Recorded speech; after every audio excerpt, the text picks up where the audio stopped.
السلام علیکم رحمۃ اللہ وبرکاتہ۔ اعوذ باللہ السمیع العلیم من الشیطان الرجیم، بسم اللہ الرحمن الرحیم۔ اللہم صلی علی سیدنا محمد وعلی آل سیدنا محمد بعدد کل ذرۃ مئۃ الف مرہ۔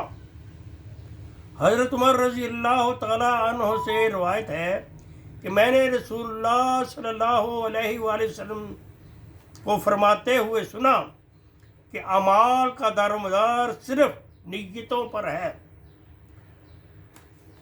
اور ہر شخص کے عمل کا ثمر وہی ہوگا جس کی اس نے نیت کی ہوگی۔ لہذا جس شخص کی نیت ہجرت دنیا کے حصول کے لیے ہوگی یا کسی عورت سے نکاح کی غرض سے ہوگی تو وہ اسی مد میں شمار ہوگی جس کے لیے اس نے ہجرت کی۔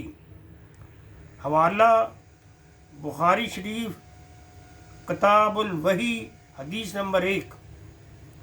نماز پڑھنے سے پہلے دل اور زبان سے نیت کرنا ضروری ہے۔ اسی طرح ماہ رمضان مبارک میں سحر و افطار کی دعائیں پڑھنے کا مقصد خاص نیت کرنا ہی ہے۔ نیت کے معنی ہے پکا ارادہ اور اس عمل کے لیے تحریک کرنا۔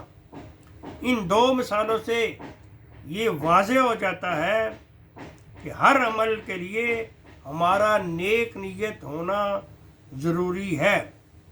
پس چاہیے کہ ہمارا ہر عمل اللہ کی رضا کے لیے ہو، جس کی فضیلت سب سے زیادہ ہے۔